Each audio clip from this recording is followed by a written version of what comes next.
And we're on. Morning, everyone. Yeah, so one of the things that we could say on the outset in this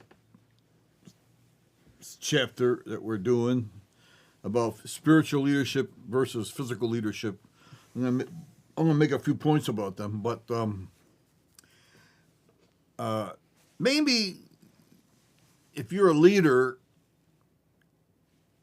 sometimes you don't have leadership direction because you're not listening, because you're not really listening to the people, other people, and everything. And I want to say something that I say all the time to Jenny, my wife, is if you refuse godly counsel, you tie God's hands. If he sends godly counsel and you don't listen to it, he can't violate that. He can't say, well, you didn't listen, but we'll do something else. It doesn't work that way. If you refuse godly counsel, you're in a consequence that you can't change. I tell a lot of people they have really trouble with this. Oh, I'm in a horrible trial, a suffering. God's making me suffer. Listen. Your suffering or you're missing the thing about leadership is consequential, not intentional, not divinely intentional. He isn't divinely intending you to be anything in suffering or in bad. That's not his intention. His intention is for good. My plans for you are good, he says. But if you're in a suffering or a trial, it's consequential. It's a consequence of you not listening to counsel or making the wrong decision. You got to think some things in your life are consequential, not divinely intentional. And we want to say, well, God's doing this and God's doing that. Well, I'm sure that, there's an old joke that says, the devil made me do this, the devil did this, the devil did that to me. And one guy said, I walked up to this house and the devil was sitting on my front step crying his eyes out. And he said, what's the matter, devil? And he said, they blame me for everything. It's not even the devil. Sometimes it's a consequence. Even God said that his wrath is shown in the fact that in this life there are consequences that end up with a bad end or a good end. His wrath is, I am going to make this world in such a way that if you do the wrong thing or the wrong decision, there's consequences for that. It doesn't make me judge you. It's just there's a consequence.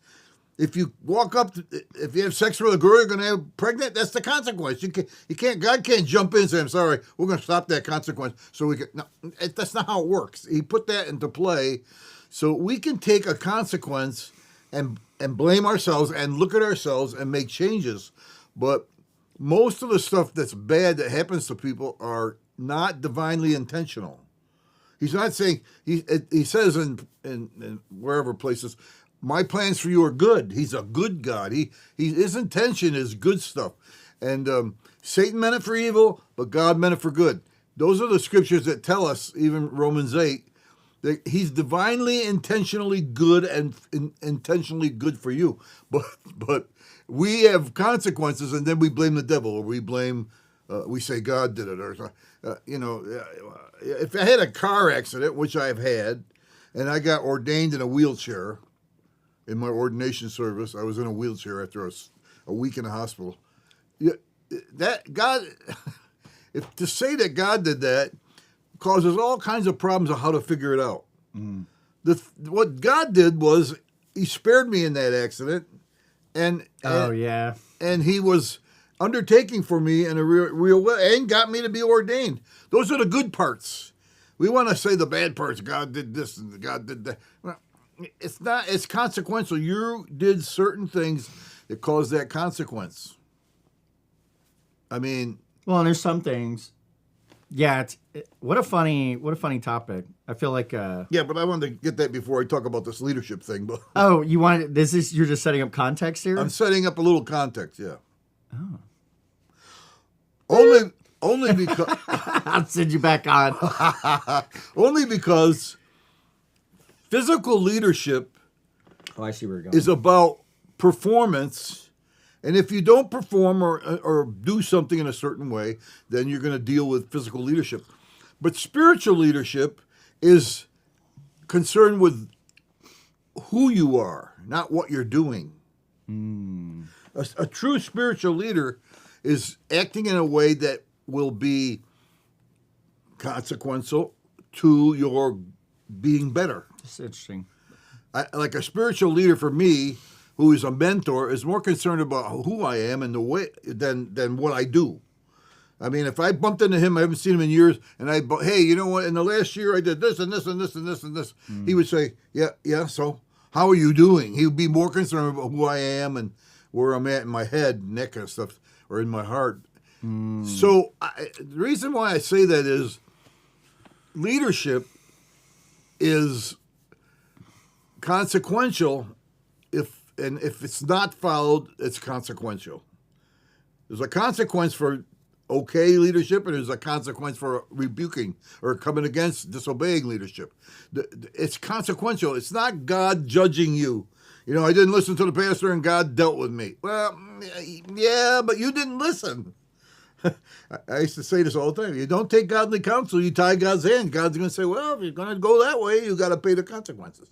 It's a consequential world. We do certain things. The disaster that happened to Iran is consequence of 47 years of lying and killing and beating up and being a bully. Now they paid the consequences. We definitely didn't do it to France. Yeah, and God didn't do it to him. Trump didn't do it to him. I mean, there are consequences eventually. And here's a good example. I really agree with that. I'm letting you just say it all out without jumping in, but yeah. I totally agree with that point. That, you know, I'm not. Where'd my phone go? I'll grab it for you. Thank you. So I'm too fat to bend over all the way, but I'll make one comment on that. But I'm working on it. Look, I'm not like I'm not on the Trump fan club. I'm not on the. I'm generally an anti-war person, although I'm a pretty aggressive person.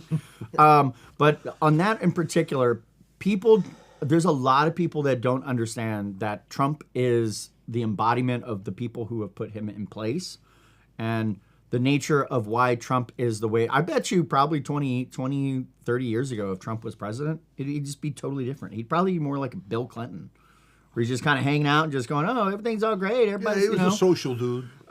Versus this thing that he is now.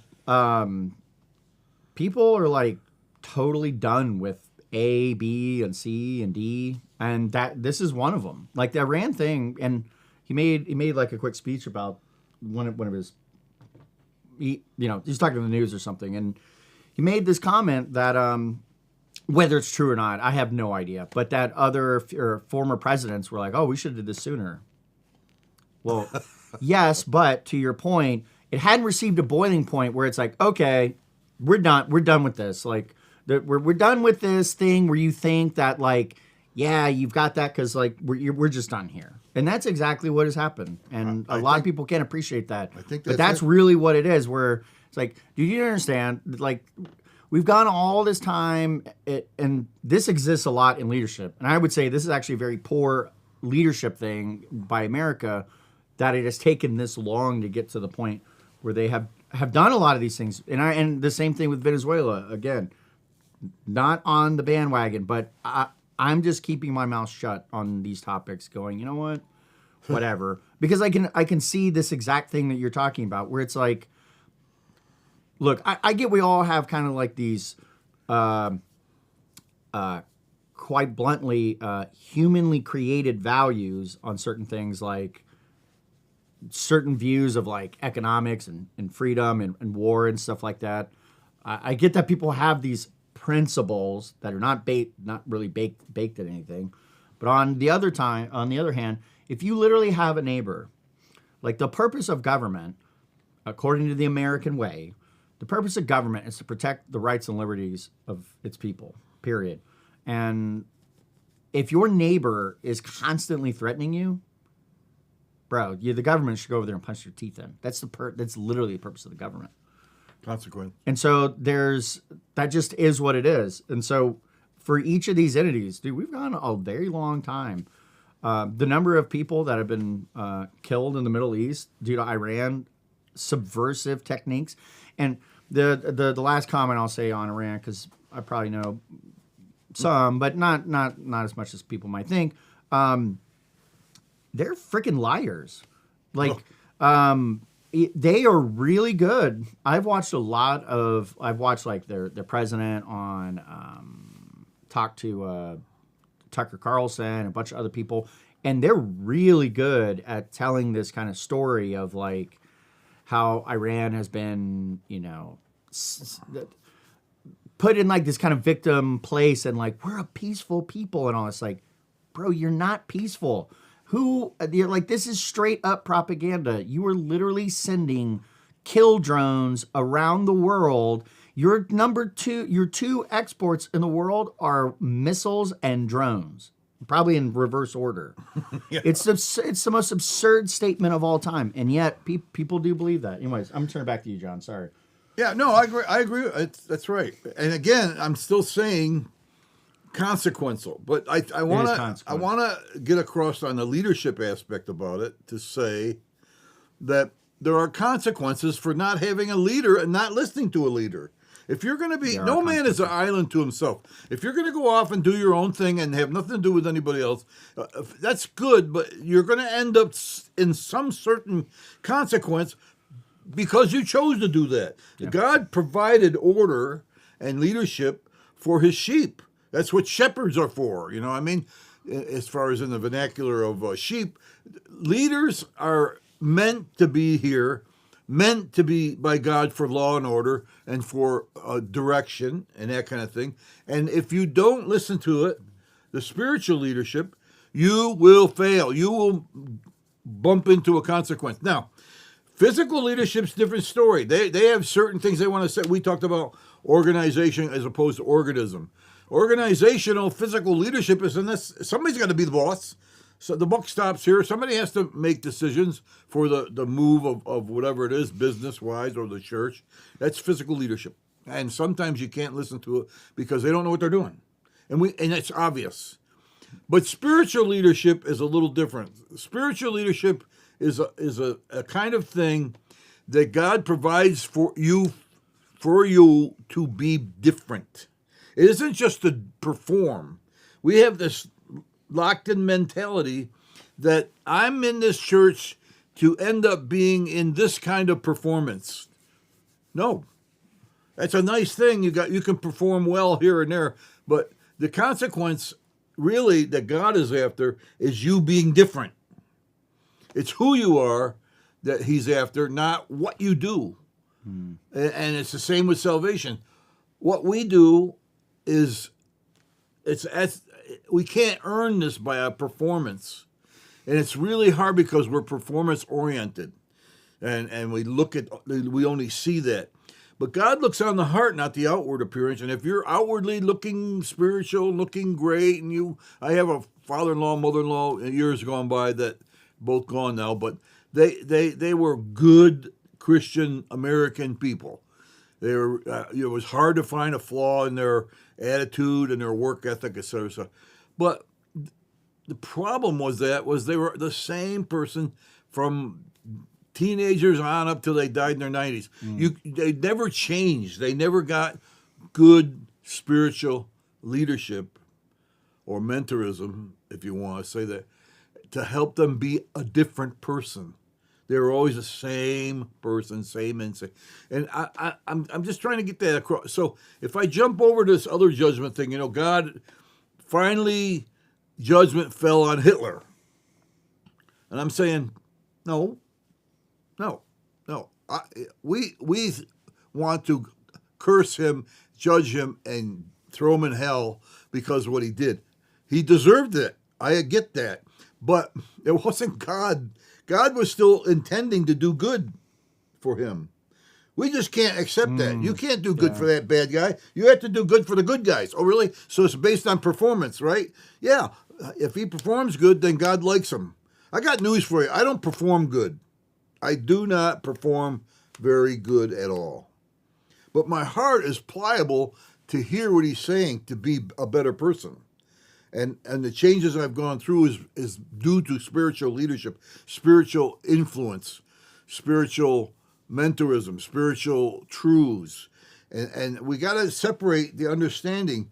It's one thing to have the performance, But if you don't have if you're not changed, if you're a different person as a result of spiritual leadership, you've missed the boat. You got it all together and you obeyed everything the leadership did physically, but you missed the boat. You missed the mission, because the mission is touching people and changing people. You missed the whole mission, and that's a sad thing to look at if you're in leadership, because if you're failing the people and they're not changed and they're not different, you really are not a good leader. You're a physical leader, but you're not a spiritual leader. And if we could just see the difference of performance as consequential, you act a certain way, there's a consequence. Well, you just said performance don't matter. I understand that, but what I'm saying is not adding up all your great performances make you somebody. Who you are will be who you act in some degree. But I'm saying that your initial decision-making and actions have an outcome over time. And they're not judgments. I just was never very good all my life, and that's why God's judging me. Please give it a rest. I mean, God's like saying, you're so hung up on judgment that you can't understand. I'm intending good for you. I want you to have goodness and something good in your life, and He's a good God. My plans for you are good and to prosper you, it says. So Proverbs 29, something like that, 29:11. So we got to see God in a different light so that we can see life in a different light. Because we got this idea that I don't care what you think about, whoever it is, you got to see God in a better light than you do, because the world out there does not cast God in a good light. He puts God, the world out there puts God as a judge on His throne, and He's watching you, and He can't wait, like that church I told you about that says, the sign out front says, God is so going to whack you. This is not the message. He's not trying to whack you. He's provided good things for you to do better, to get good, to actually change who you are. And not just performance, because there's a lot of people that outperform me. In fact, I consider myself a failure. I really do. I pretty much, in the performance action, I say I'm on the failure side of life. I don't see great successes in a lot of different ways. And somebody will say to me, well, that's not true. You've for years have taught and preached and started churches and blah, blah, blah. Yeah, that's all nice. But so much failure was involved there, but He didn't reward me according to my failures. Paul said, or David said, if you enter into judgment with your servant, who can stand? I think it's in Psalm 40 something. I can't remember where it is, but I don't want him to 43. I think if you enter into judgment with your servant, well, I'm done. He understood that he was not so great in his performance, but he did have spiritual leadership that made him different. And that's about as awesome sentence as I can almost get out, because this world has this wrong mentality of this God up on a throne, the white throne of God. He's going to judge us. Yeah, one day He's going to discern the difference in our lives of what's good and bad. I get that. That's great, because that will delineate. He's very good about delineating and separating confusion and that kind of stuff. But He's really more interested in you, in who you are. And if someone said, "Yeah, I met him. He's a nice guy. He's got some real wonderful attitudes, and I like his personality," and they're talking about who they are. They're not talking about what they did. Yeah, but he was all he was a jailhouse janitor. I don't care what he did. That don't matter. He's such a nice guy. So see the contrast there. And if you're not a nice guy and you don't listen to spiritual leadership, you're going to have a consequence. It's not a judgment in a sense, because it read Proverbs is full of this. If you do this, this will take place. If you do this, this will take place. Righteous man. So I'm trying to get that across. You know what I'm saying? That's a verse. It's a verse of spiritual leadership versus physical leadership. But we've got to see the difference so that we're not having a wrong view of God and what He's doing in the church today. A couple of things are happening recently that are going to define a little bit more what God is doing in the church, and it's going to involve the leaders of the church, and it's going to involve other leaders, and it's going to involve those that are spiritually moving in the things of God, and there's going to be a conflict. I'm telling you this right now ahead of time, so I can revert back to this and say, I told you it's going to happen. One of the greatest things about the move of God and the powerful move of the Holy Spirit that's very evident, no matter what move it is, there's a lot of flesh. What do you mean a lot of flesh? Well, because there are people that respond to it differently, that don't like it, do like it. You know, there's all kinds of people and man responding and not responding to this whole thing. And so you're going to get different things happening in the flesh. But that doesn't mean it's not good. It doesn't mean it's not a move of God and it's wonderful. Because I've seen moves of God where nobody can stand up. They're just on their knees praying and they can't help it. They're not doing it for performance. They just can't help it. So, I just want to get that delineated. Maybe some of you could comment about that kind of thing. But it's important to understand that the wrath of God is revealed in the earth today because it's revealed that there are consequences to wrongdoing, wrong actions, or inaction. It may be a sin of commission or omission, but in any case, he's saying, "Look, I don't want you to be looking forward to the great wrath God." It's not. That's not how he solved all the judgmental things on the earth, and he laid all our sins on Christ. He solved that problem. But the problem is not a sin problem. The problem is an identity problem, and you don't identify really who you are or who God is if you have this wrong mentality of who He is, as if He's a big judge up on a white throne and He's going to whack you. Please, throw that out. That's not from God. That's not even biblical. If He was so going to whack you, Moses killed the Egyptian, David killed Bathsheba's wife and went in with Bathsheba. I mean, there's plenty of things to enter in judgment about, but God was not dealing with that. That was not His main focus. His focus was who you are. And he wants that heart to be right. And I don't know how I got off on this thing, but it's very fascinating. One, I was very tempted to hop in from time to time and say, "You're wrong. Look at Job." Because it was how you started. It started sounding like you were one of the friends or whatever of Job, where they're telling him, "Oh, everything's bad's happening to you because of these things." But then you obviously went off in a direction that's not what they meant. No, they meant God is punishing you because of bad things that you've done, which is the exact opposite of what you're saying. You can be punished in the real world for things that you do, but that's because that's like how it works. That's how it works. I call it I think of these things as I'll say like a physics.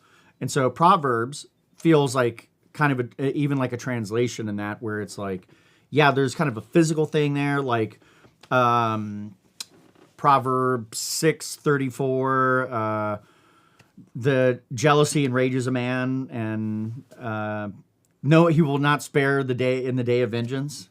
It's kind of, there's a little bit of spiritual there, but that's primarily like a physics of saying like, if a man becomes jealous, enraged, this has to do with adultery, then you're gonna get the wrath. It's coming.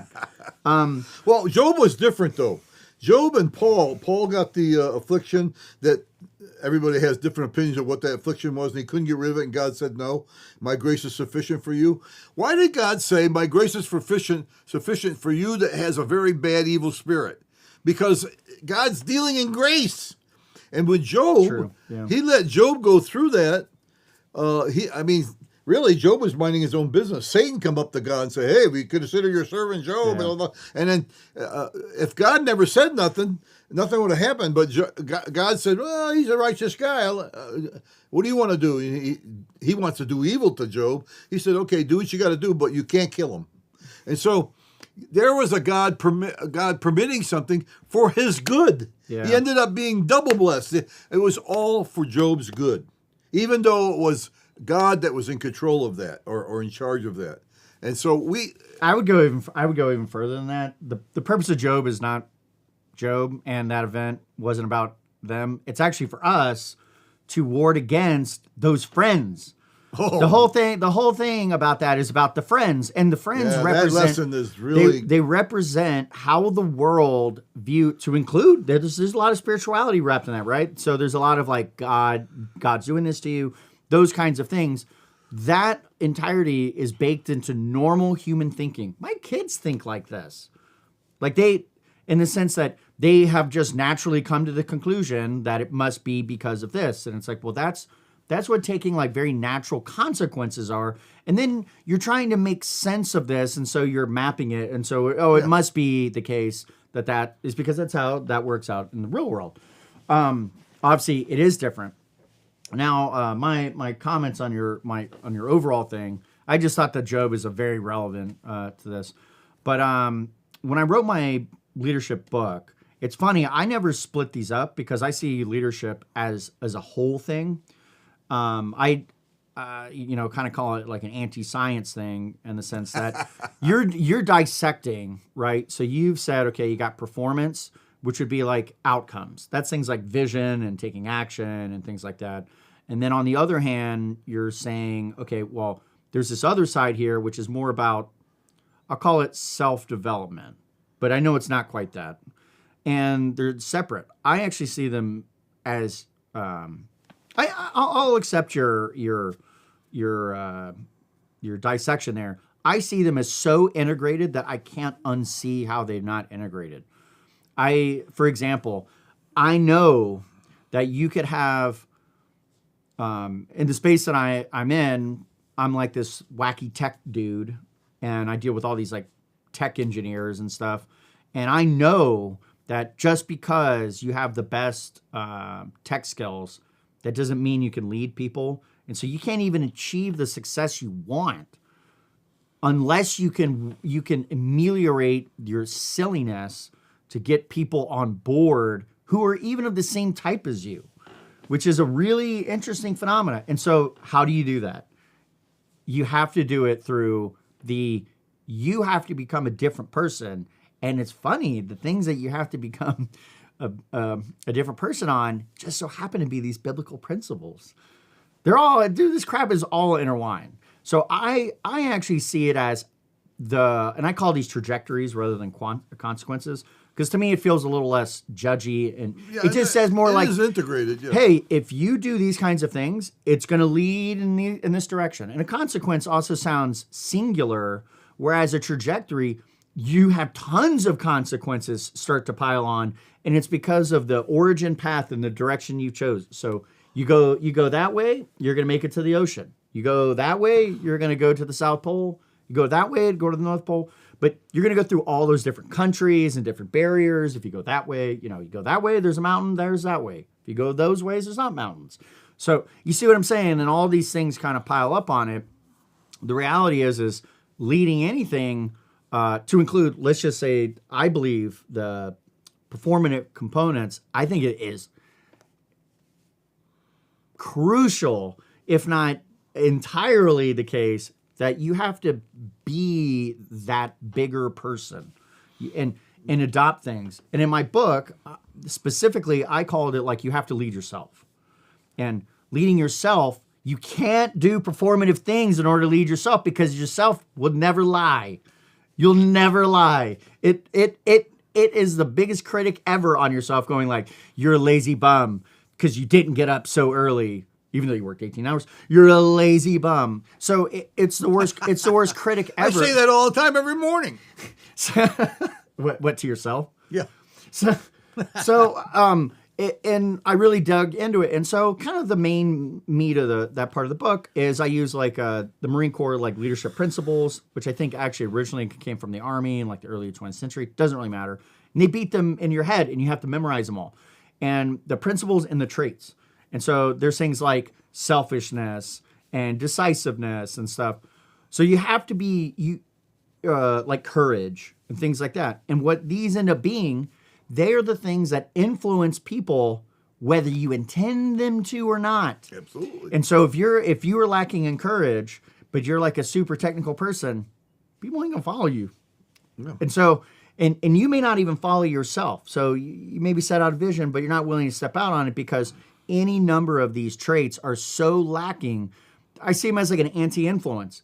So oftentimes in like tech spaces, it'll be led by a really very sharp person who's just after you deal with them, you're just like, oh, they were right. They were right on those things, and they're really important. But I'm leaving with this gross taste in my mouth. Well, I agree with you. You can't be led by that person. A lot of that stuff you're saying is integrated. It is. I get that integration you're talking about. But it's interesting with Job. They all sat around, the three friends or whatever, 3 or 4, and they were talking to Job about what he did, what he didn't do. And as a result of not doing this, he's no good bum. He's arrogant. They were all talking to him about his performance, or his lack of performance, is why he's in this situation that he's in. However, that kind of proves my point. They're on the performance side of it, and what he does and Correct. doesn't do. They're not on the side that God was on the side of, I like Job. And Job's a good man deep inside his heart. He hates evil. And I'm going to stay with my man. Whether you guys point out truths or not, which they did, they had some truth to what they said, but they were not good friends. And Paul and God said, you got to pray for your friends, Job, because they need to have some real consequences to what they were doing. They were not friends. They were critics. And that was very difficult for Job to go through because he was so criticized. And God said, I'm going to let him do it because I'm for the man. I'm not for the actual performance. You know, I used to think, wow, that guy is super spiritual. Wow, I remember certain preachers would get up on the stage and they would preach a message, or they were talked about what they started this orphanage, or they did this kind of ministry, and we thought about them as, wow, something. They really are amounting to something because of what they've done. But when we find out that they fell and that they had some problems financially, physically, whatever, I can remember the group was going, well, we have to reject him. It's too bad. He's actually defective. When God is going, I knew that when I called him. Yeah. I called him because I love him. And I'm looking for this results that changes who you are, not just gets you to follow all these rules and do all these performances. And that's a major difference. Now, there's some integration there with Job, I understand it, and with Paul too, and having the affliction. But I don't know if I wouldn't subscribe that anything related to Job has to do with what I'm saying. with what? With what I'm saying about like integration. I'm not. Well, I wouldn't. I personally. Actually, God could have stopped that whole thing right there when he was talking. Yeah, true. So We have to give God a place in charge. My specific comments about the Job thing was how you started the entirety of the thing, because you were saying like, oh, there's consequences to doing, bad things happen to you because you've done bad things. Yeah. People will interpret that, and obviously they shouldn't at this point. They'll interpret that to mean that God is going to punish you because of the things. Yeah. But no, what he actually created was he created a understandable universe that actually allows you to be able to understand consequences that happen and for you to be able to react. And the consequences like you mean, in the sense that if I build a shaky house that is on dirt instead of on the rock, bad things are going to happen. That doesn't mean that it's the most sinful thing ever. But bad things will happen to you. It may say you're a bad builder, but it doesn't mean you're a bad person. Correct. Very true. Maybe your neighbor who's a building person, you've decided to, well, I'm just going to do my own thing. And they came over and were like, hey, looks like you probably need to fix that thing over there. Because that happens all the time. People will do All the that. time. Where it's funny, the messenger will come over you and be like, hey, I care about you, that you're going to run into problems right there. Yeah. I actually had to do that recently to somebody. And I'll tell you right now, I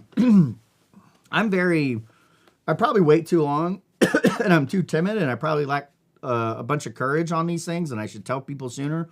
But I hate being the messenger of death. Yeah. But I will be the messenger of death. Like I will go to somebody and say, the path you are on right now, you're dead. And I had to tell somebody that yesterday, actually, that like, just so you know, I really like you guys, but you need to know that the way this thing is going on is like, I could be wrong, but from my experience, it's screaming at the back of my neck and my hair everywhere going, you guys are dead. And I believe a lot of what you're saying, again, this is now back to my integration comment, is that the reason you are where you are now is because you are lacking in something called leadership. And not that person specifically, but I was relaying Yeah, or the something group. deeper in going, It can be one of the group. Yeah. hey, you care about this thing because this affects you. This thing right here is blowing up. And the reason is because there's like, let me tell you all the consequences that are happening because this person is not a leader. That's right. You're squandering people and you're actually making junior people who are like fresh in their career and their life. And instead of like encouraging zeal, you're like pointing the finger at them and saying that they're no good. It's like, dude, that's not at all how this works. Yeah. And the person who is doing this stuff is the kind of person I'm telling you about, that they're a technical person that like browbeats people because he's so super smart. He has had, and this is to explain why he's in the place that he is. He has, this is what happens when you grow so individually in like the knowledge and you've embraced your gifts without having, I'd say what you're saying, the spiritual leadership. You spend all your time getting these super skills. And I've done this, so I will definitely speak from authority on this. And you've done it, like your group is here, right? And I'm trying to see on the screen there. Like you've got your group and this is like the natural state of things. And you've grown, and your calling is, or what do you call them? You call them like talents or whatever. Blessings. Yeah. What's the word that you like to use that they're, I think you said talented. Like a person is like talented at something. Yeah. Well, there's natural talent. Yeah. And there's gifting. Gifting was, yeah. And then there's anointing, which Yeah, is even the highest. Correct. The highest thing. So a person is like gifted in like a technical capacity. And so they will gravitate. They can see that they need to move in that direction. The problem is if they don't take people with them, adjusting the shape to include that, they will come out of the bubble and be so far away from the group that they will start to hate the group. Because they will look at them and then go, woe is you. Consequences to you. Yeah. You guys are so stupid because instead of doing like I have done, you have just sat there and done whatever. And it's like, time out. That's not what you're supposed to actually do with the thing that you do. You actually now, and this is the pain that only certain people know. You have been, you've been blessed, but if you're not careful in your perspective, which comes from spiritual leadership, you will see it as a curse. It is a curse because at that point, you've been given the superpowers, and you can only the only extent that you can use them is the extent that you can give away freely and gracefully those gifts to other people, and whether they deserve it or not, you just have to give it away. And the entire time you have to fight off those demons going, F these people because they won't do the same stuff you're willing to do. And that is the problem with going too far away from the group. So like right now I'm at the point in like my mind that, and this is kind of true and not true, that if somebody were to say, hey, can you help me with my computer? I'm probably going to grit my teeth and be like, no, fine. I'll help you with your computer. Like, these are not the problems I want to be solving. I want to be solving big problems. Yeah, well, big yeah. problems that last over time, not getting your webcam to work on your crappy laptop that you just need to replace. Yeah, can't you just add a little RAM to my computer? So Yes. I had to do that when I built my own computer. I told you I had to teach myself how to work a computer. Yeah. Even way back in DOS, what's DOS mean? Direct system, or I don't know. But you have to work that system or do that DOS. It's called operating system or something. That's funny. I actually don't know, and I literally was using DOS when I was a kid. You know what Yeah, I mean, yeah, too. Yeah, it's But some operating We had to system. learn DOS, even just to use the dumb computer, and then I had to make the computer better, so I had to pull this out and put that in. And I You had know to- what's so funny about this in 2026? I'm gonna go on record and say this, that people back in 2026, Careful, it's on tape. this is on tape. Here, let me zoom in right on my face so people know it's me. Back in 1990s, when DOS was like prevalent, especially in the early 90s, if you were anywhere near a computer, they still hadn't really adopted Windows 3.1 and or Windows 95. Obviously, that came in like 95 and beyond. And so that was what a personal computer was a DOS computer, a command line computer. Yep. People did not complain or woe the idea or say that it's impossible for me to actually learn that thing. And it was as complicated as people can maybe imagine. My mom was a computer programmer on DOS. And my mom is like, she's like, here, let me zoom in so people can appreciate this. She's a Southern lady. So she's like, child, I can't even sit and read for 2 seconds. She's programming on DOS. A lady, like the idea that my wife would program on DOS is like, yeah, right. But she could. When you're like, I'm going to do the thing, you'll go and do it. But we've just come, it's Well- so easy now with these devices that you're like, oh, command line, this is wizardry. Yeah. Well, it's kind of like a dumbing down of America, these kind of things that happen. It is. And we don't have to know the bottom or the base or the executables or the, I That's right. You don't have to actually know anything. Yeah, I laugh because when I taught myself this stuff, I was at a second or third floor office looking out the window, and I came this close to throwing my computer right out the window to the sidewalk so many times because I couldn't get a certain thing or a concept until I finally had to work through it, and I had that book for dummies, whatever I Yeah, could, yeah. whatever I could use, I would use. Yes, and that's how people learned back in the days. 1, trial and error, and 2, books. Yep. Yeah. That's how I learned. That's not the case nowadays. Now you just watch your dumb phone. So, and besides, Well, no, this you computer, speak. This is kind of the insidiousness, and I think that this is I'm going to go back to that spiritual leadership thing that you said. People think that there's the easy road, and the truth is, and there's a lot of people. I am not the first person out there to be like that champion about it.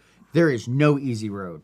In fact, the easy road is the road to death, and the easy road is the road that lulls you into believing that you can get something without paying the price, and that is evil. and Jesus said, narrow is the way, broad is the way to evil. Yes. Narrow is the way to life. So we, these principles are all over the place. People think like right now, like AI, for example. I deal with this stuff a million times a day. I am a user of AI. I use AI way more than any person on earth, but I will not say, and I've even like released a video last year about going like, oh my God, AI is going to change everything. And I still stand by those, but it's different than how other people think about it in the sense that they use it to try to replace themselves and the effort that they could be doing and going like, I now have these abilities that I didn't have before.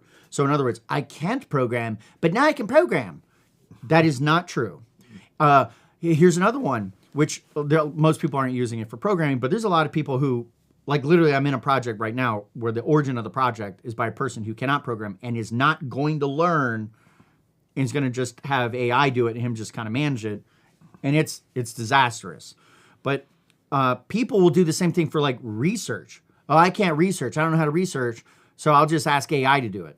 Well, the problem is if you haven't earned the ability to do research that you can then turn around and go automate on it, you're going to allow that thing to do all sorts of very bad and nasty things on top of you, and you're going to get pain. You're going to get pain. So that would be consequential. It would be consequential. And it's because it has to do with you. It has to do with the number of reps you've put in on it. It has everything to do with you internally and has nothing to do with anybody else or any other system. Well, here's what I see about leadership that God wants to do. God's leadership. He likes to change the person before he fills it. He changes the container before he fills it. He trains us in a certain way, and we get trained, and then he can fill it. He doesn't go like, this cup is going to, as soon as the hot water hits it, I had a cup like that. You pour hot water, and it split in half. There was a weakness in the cup, in the ceramic or everything. He goes, no, we got to fix the cup, and then we can put stuff in it.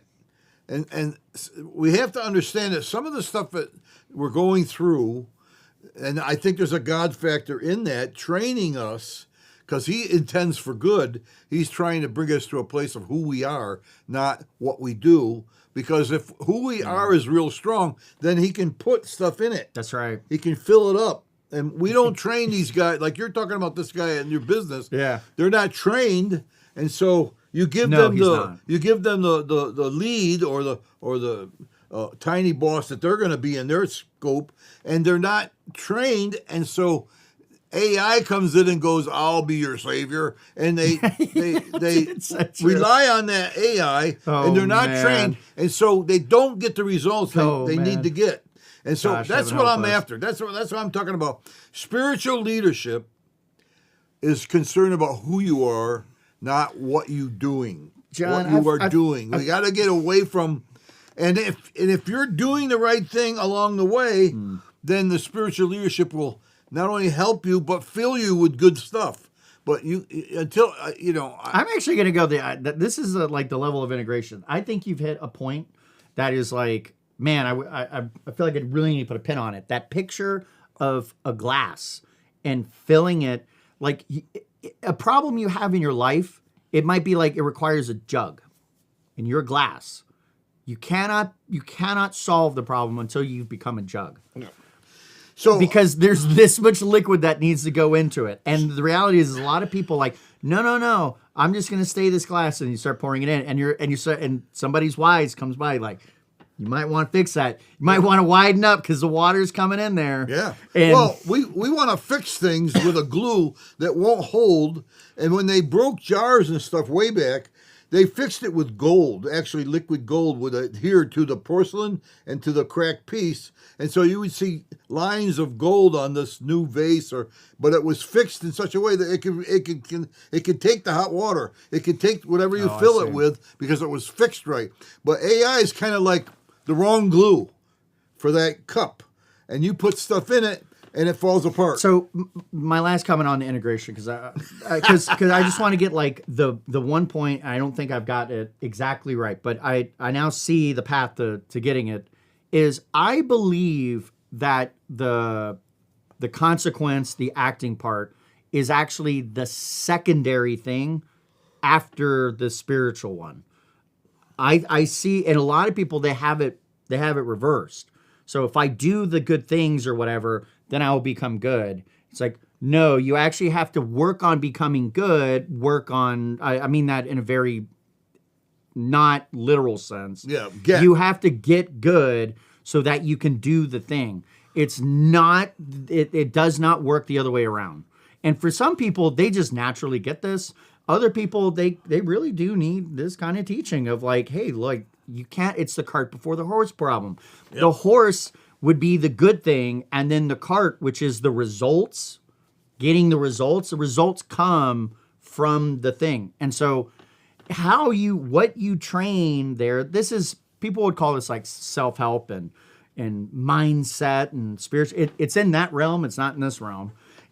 Once you create that, I would call that like your origin. You can go out and consequences flow from that. That like and your trajectory comes from what that is. So whatever that ends up becoming. And so I can see the consequence generally, it's kind of rough, a little hazy. what's someone's origins based on what they're doing. So I've come to the point we're talking about like being changed over time. I've really struggled in the last 2 years. Maybe it's been longer than that. I don't keep track of time of this, but I know I struggle with this now of caring about doing almost anything that anybody wants me to do. Now, I'm fine to like help a person, right? But it's a different of like, hey, we need to, for example, win the AI race. I don't have there's no part of my body now, this person who is here now, who is going to jump on that bandwagon. In fact, I've prepared my family, and I'm preparing them now that we're inverting this, and I'm training my children, and I did like a little lecture on it yesterday, that about going out in the world. There's no choice. You got to go out in the world, but you don't become the world. And you have to have that right foundation to include in natural experience, so you can see the squirrels and you can see the trees. But you also have to have those biblical foundations. And you need to go out in the world. And what you're going to do is you are not going to become obsessed with the problems. You're going to see that those problems are a natural manifestation of human activity. And you have to help people, not the problems. You're going to be in there and you're going to help the problem. You're going to go, I'm going to stabilize this so your company doesn't blow up or this or that.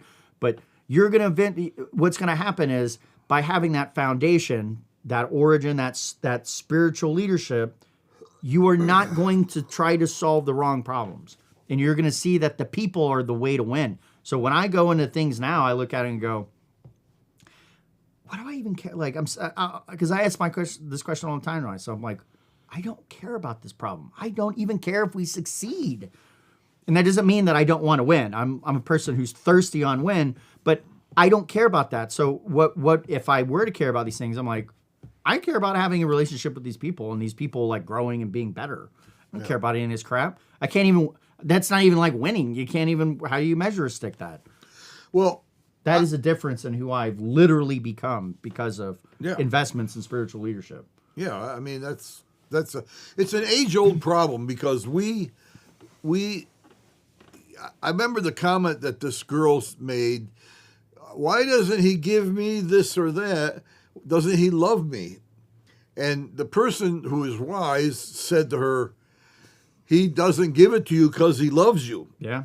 He loves you enough to know you're not trained and you can't, this thing will blow you apart. That's a TD Jakes one. This will blitz you. Your glue in your cup that's been broken is not strong glue and it will melt. You don't have the right training. You're not at that point where you are actually different, changed, ready. And I also thought about this personally. There are some things that I don't see value in that I used to see value in, and some things that I used to see value in, I see no value at all.